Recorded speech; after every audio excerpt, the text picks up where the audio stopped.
Hello，我係阿志堅啊，我就嚟咗彩欣咧就5年啦。咁呢次係我第一次自我介紹。咁我就之前咧我就未信主之前咧我就生活就好差嘅。咁又因為家庭背景就唔係咁咩啦，唔係咁多人管教啦，所以就好細嗰陣時已經學壞咗。咁就21歲就結咗婚，咁就開始做飲食業，就開始就接觸賭博。咁之後咧就賭博就困擾咗我一世啦。咁就輸掉咗婚姻啦，輸掉咗子女啦。咁之後就喺2019年咧，我無意之中就接觸到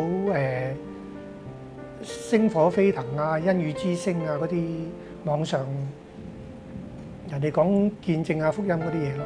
咁我第一次接觸到耶穌咯。咁因為之前我未接觸過福音嘅，咁我就所以一見到呢啲嘢都覺得好驚奇咯。咁咪一路咁追落去睇咯。咁之後我就喺網上嗰度就揾到彩欣，就嚟到呢度一路學，一路就開始聽福音啦、讀聖經啦。咁之後就喺埋彩欣受浸添。咁自從即係主嚟揾到我之後咧，我就可以改變到我一生啦。因為我雖然係遲，但係就都好過冇嚟啦。咁我下半生咧就覺得而家好充實咯。咁就過呢幾年我覺得好開心啊，好平安，好喜樂。咁就我依家最大嘅願望就係希望繼續靠主行埋啲下半生啦，同埋希望喺軟弱嘅時間咧都得到主嘅恩慈扶持啦。咁最後我都係希望我喺餘生咧就喺我嘅生命見證到主嘅大能啦，同埋傳到佢嘅福音啦。咁同埋我亦都有一個願望，就希望我屋企人都繼續有機會接觸到主，就希望跟埋我一齊返教會啊咁咯。問幾個問題啊，咁以前話即係最影響你生活裏邊係咪就係賭博？賭博有去到幾嚴重咁樣講個例子？我賭博咧就最差嘅時間咧就係即係欠債一大堆啦，跟住過澳門賭博就俾人哋嗰啲搭馬仔又夾翻嚟嗰啲啦，即係最差嘅情況出現晒㗎啦。咁又我啲屋企人同我即係同我交嗰啲賭債啊，咁先救翻。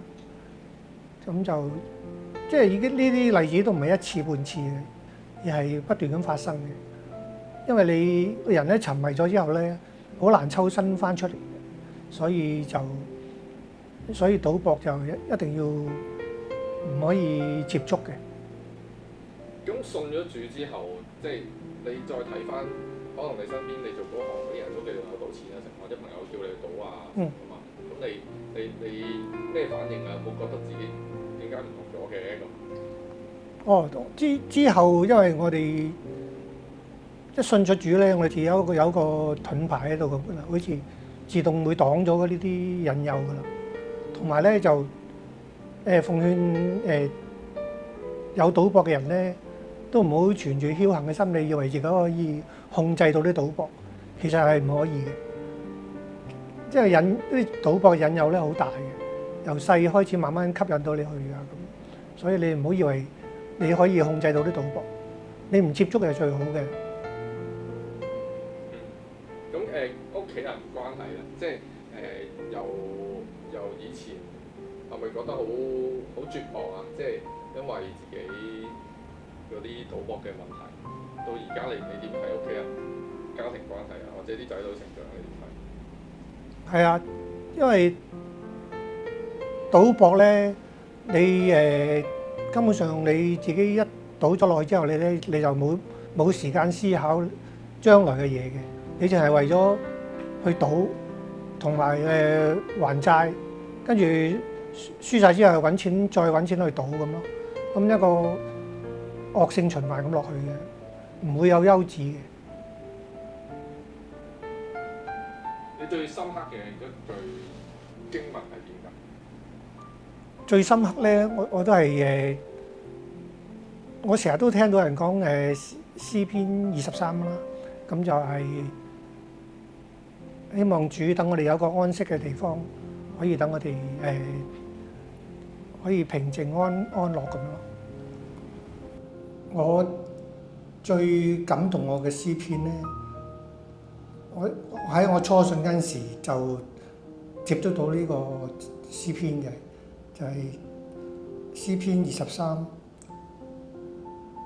佢最感動我嗰句咧，就係我雖然行過死蔭嘅幽谷，也不怕遭害，因為你與我同在，你的杖、你的竿都安慰我。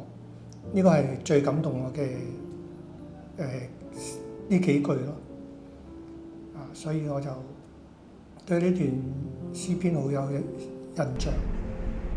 我之前賭錢最瘋狂嘅時間咧，就係我揾到入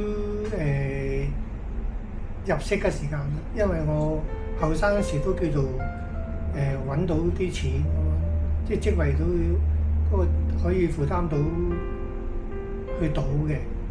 咁之後咧就越賭越瘋狂啦，跟住就一得閒有幾個鐘都走過澳門博，咁就喺香港如果唔夠時間過澳門咧，就走去麻雀館打麻雀，所以就呢個瘋狂程度咧，就我諗好多人都未及㗎啦。